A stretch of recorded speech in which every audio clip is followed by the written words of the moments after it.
नमस्कार दर्शकों, आप देख रहे हैं मानव दर्पण न्यूज। तो बने रहिए ताज़ा तरीन खबरों के साथ। तो खबर आ रही उत्तर प्रदेश के जनपद लखीमपुर खीरी से, जहां पर मूर्ति अनावरण कर 5 दिवसीय धम्म कथा का आयोजन। आपको बताते चले कि जनपद लखीमपुर खीरी थाना महराज क्षेत्र के ग्राम भीखापुर ग्राम नंबर 11 में तथागत भगवान बुद्ध, संत रविदास व बाबा साहब डॉक्टर भीमराव अम्बेडकर की मूर्ति का अनावरण दिनांक 15 फरवरी 2023 को किया गया, जिसमें बिच्छू संघ द्वारा पंचशील से शुरुआत करते हुए मुख्य अतिथि माननीय इंजीनियर रामजी गौतम राज्यसभा सांसद बसपा खीरी द्वारा फीता काटकर मूर्ति अनावरण किया गया और उसके बाद गोष्ठी का आयोजन किया गया, जिसमें माननीय इंजीनियर रामजी गौतम ने अपने विचार रखे, साथ साथ अन्य वक्ताओं ने भी अपने विचार रखे। उसके बाद बिच्छू संघ द्वारा मंगल कामनाएं कर काव्य गोष्ठी का समापन किया गया। उसके बाद रात्रि में रजनी अम्बेडकर कथावाचक द्वारा कथा संपन्न हुई, जिसमें काफ़ी संख्या में धम्म बंधुओं ने भाग लिया। आइए देखते हैं।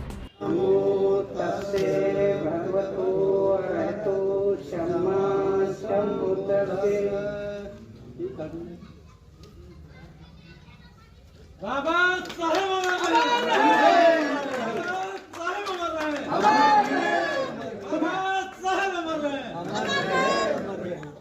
भगवान बुद्ध की, भगवान बुद्ध की।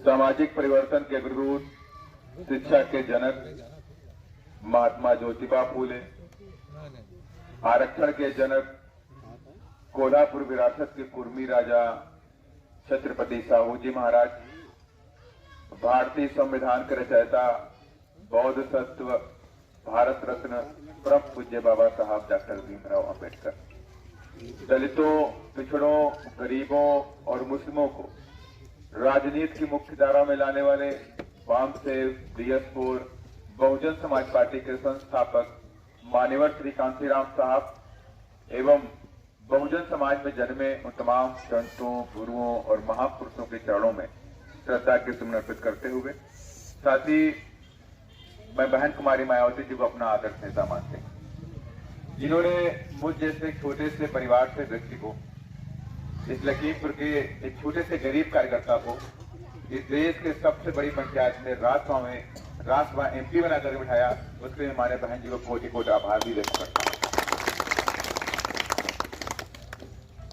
और साथ ही आज इस बाबा साहब का जो यहाँ पे बुद्ध कथा वंदना का जो प्रोग्राम था और बाबा साहब का नई मूर्ति का जो स्थापना था, उसमें उपस्थित हमारे बीच में गट नंबर 11 के हमारे प्रधान जी शेर सिंह जी और मेरे दाहिने तरफ बैठे हुए बाबूराम गौतम जी पूर्व CMO साहब और पूजनीय भंतेगण, साथ ही जिला पंचायत हमारी पार्टी से जीत करके आए खूबचंद गौतम जी, जगदीप गौतम जी और साथ ही गोला से आए विनोद गौतम जी और मेरे सामने सभी मेरे भाइयों, नौजवान साथियों, आप सभी लोगों का मैं स्वागत अभिनंदन करता हूं और क्रांतिकारी जय भीम करता हूं।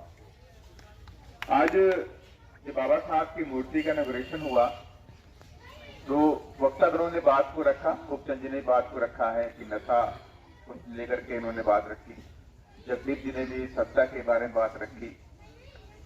तो आप सभी लोगों को पता है कि बाबा साहब ने पूरे जीवन भर संघर्ष किया और संघर्ष के दौरान बाबा साहब ने संघर्ष किसके लिए किया? बाबा साहब ने त्याग, बलिदान, जो भी तपस्या की वो किसके लिए की? ना कि अपने परिवार के लिए किया। बाबा साहब ने सब कुछ खोया, अपना परिवार खोया, सब कुछ खोया, लेकिन किसके लिए खोया? इतना पढ़ने के बाद, विदेशों से पढ़ने के बाद, बहुत सारी डिग्रियां लाने के बाद भी वो संघर्ष करते थे, त्याग करते थे। और किस लिए किया? इसलिए किया कि मेरा आने वाला जो मेरा बहुजन समाज है, आने वाला समाज, ये मेरे लोग आने वाले समय में कुर्सियों पर बैठ सके, अच्छे कपड़े बैठ सके, ये पढ़ लिख करके अधिकारी बन सके, इनको शिक्षा मिलनी चाहिए, नौकरी मिलनी चाहिए, अच्छे घर मिलने चाहिए।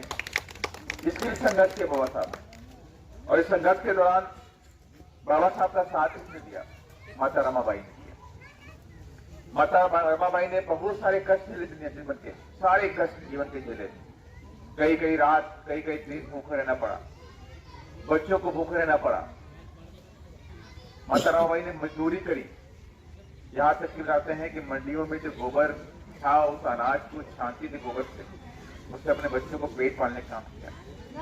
गोबर से उपले बनाए, उपले बना के बेचा, बाबा साहब को पैसे भेजे और अपने परिवार को चलाए। तो मैं उनको भी आज नमन करता हूँ। अगर माता रमाबाई ने तत्याग तपस्या नहीं की होती तो शायद बाबा साहब आगे नहीं बढ़ पाते। और बाबा साहब ने भी हम सबके लिए किया था। बाबा साहब ने कभी नहीं सोचा था कि आप मुझे मेरी मूर्ति पूजना, आप मेरे बताए हुए बाबा साहब ने कहा मेरी मूर्ति मत पूजना, लेकिन ये बात जरूर कही है कि अगर आप मेरी मूर्ति पूछते हो तो कम से कम मेरे बताए हुए रास्ते पर जरूर चलना। मैं कहा कि नहीं कहा, आप मेरी मूर्ति पूछते रहो और मेरे बताए हुए रास्ते पे न चलो तो ये बात ठीक नहीं होगी। तो आप मुझसे भी धोखा करते हैं, मेरे आने वाले जनरेशन से, आने वाली कौम से धोखा करते हैं। इसलिए सबसे बड़ी बात है कि बाबा साहब की मूर्ति को मानने वाले हम सब लोग हैं। यहाँ पे जब मैं सुबह यहाँ आता, मैं पटना में था, विनोद गौतम का फोन गया तो उन्होंने प्रमोद यही करता रहने वाला है, उनसे पूछा। जो मेरी गाड़ी थी, प्रमोद गौतम हमारे साथ, मेरी गाड़ी चलाता मेरे साथ रहता है, तो उसको फोन किया, यही रहने वाला था। कौन सा गाँव है भाई? अटवा के रहने वाला है। तो उसके बाद फोन पूछा तो फिर उनसे पूछा कि हम तो पता नहीं था आप तो पटना में है। तो हमने कहा भाई मैं आ जाऊंगा पटना से, लेकिन थोड़ा टाइम रहेगा। फिर कल हमारी पटना में मीटिंग थी, पटना से फिर मैं लखनऊ, लखनऊ से मैं आपके बीच में आया। आते आते देर हो गई, लेकिन मैंने कहा कि परमिशन होनी चाहिए, क्योंकि अभी हरिहरपुर में एक घटना घटी कस्बा के अंदर, बहुत वंदना की घोषणा हो रही थी। हम पाखंडवाद को लेकर के, हम पाखंडवाद के विरोधी, हम किसी जात धर्म के विरोधी नहीं, हम पाखंडवाद के विरोधी, अंधविश्वास के विरोधी। हम उसके लिए बात करते हैं, लोग हमारे पे हमला करते हैं। वो लोगों ने हमला भी किया, लेकिन वहाँ का जो संबंधित विधायक था उसने कोई हेल्प नहीं करी। खैर वो तो एक अलग बात हो गई। तो हमने कहा कि अगर हम यहाँ पे कोई ऐसा प्रोग्राम करने जा रहे हैं तो उसकी परमिशन होनी चाहिए। अगर कल को कोई बात होती है तो हम दिल्ली से लेकर के लखीमपुर से लेकर दिल्ली तक लड़ने का भी काम करें। अगर आपके पास परमिशन नहीं होगी तो हम लड़ नहीं सकते। तो परमिशन भी जरूरी थी। खैर इन लोगों ने हमें रास्ता बताया इनको, इन लोगों ने परमिशन की जैसी व्यवस्था हुई, आखिरकार शाम तक एक बैरियर लग गया कि कुछ वंदना हो नहीं सकती क्योंकि कल से एग्जाम पेपर करना। मोदी सेक्रेटरी मेन उनका मकसद था कि उस लखीमपुर खीरी में घटना घटी है, उस घटना को पुनरावृत्ति यहाँ न होने पाए। लेकिन ये बात तो सत्य है कि अगर आप बुद्ध की वंदना करेंगे, बाबा साहब की पूजा करेंगे तो बहुत से लोगों के पेट में दर्द होगा कि नहीं होगा? ऐसा कोई आप समझ लीजिए, अगर 100 में 30 लोग या हो सकता है 100 में 25 लोग अब बाबा साहब की वंदना करेंगे, बाबा साहब को पूजेंगे, जय भीम बोलेंगे, क्रांतिकारी जय भीम करेंगे, तो 100 में 25 लोगों को अच्छा लगता है, और लेकिन 100 में 75 लोगों को अच्छा भी नहीं लगता। तो आप मान लीजिए एक बड़ी सी लंबी फहरिस्त आपके अंगेज में भी काम करती है। ये बात यही आई कि बाबा साहब की बात को मानने की मैं बात कर रहा था कि बाबा साहब ने हमें क्या रास्ते बताए। बाबा साहब ने हमको संविधान दिया, और संविधान में बाबा साहब ने सबसे पहला जो पहला पन्ना होता है उसे बोलते हैं प्रियम्बल, उसे बोलते हैं प्रस्तावना। और उस संविधान के अंदर बाबा साहब ने लिखा सबसे पहली लाइन लिखी जस्टिस, न्याय की बात है, justice, liberty, equality and fraternity की बात है। जस्टिस में 3 बातें कहीं बाबा साहब, हम बोलते हैं न्याय। कैसा न्याय? 3 तरह के न्याय की बात बाबा साहब ने कही, सामाजिक न्याय, आर्थिक न्याय और राजनीतिक न्याय। और बाबा साहब ने 25 नवंबर 1949 को जब आखिरी भाषण दिया संविधान सभा के अंदर, तो बाबा साहब ने कहा आज मैंने अपने बहुजन समाज के लोगों को इस देश के अंदर राजनीतिक न्याय दे दिया, लेकिन धार्मिक और सामाजिक न्याय देना भी बाकी है। और मैं आने वाली सरकारों से गुजारिश करूंगा कि जल्द से जल्द इस दलित, पिछड़े, कमजोर वर्ग लोगों को, वंचित लोगों को सामाजिक और आर्थिक न्याय देने का काम करें। बाबा साहब ने कहा कि आज मैंने इनको राजनीतिक न्याय दिया, माने कि 1 वोट 1 मैन 1 वेट हो गया, नहीं हो गया? एक आदमी का 1 वोट होगा और उसकी जो वैल्यू होगी वो दूसरे के वोट के बराबर होगी, हो गई नहीं हो गई? सभा के मुख्य अतिथि है, उनको भी मैं हृदय से अभिनंदन करता हूँ। हमारे प्रधान जी जो ग्रंथ नंबर 11 के श्री सिंह प्रधान जी को भी मैं हृदय से अभिनंदन करता हूँ।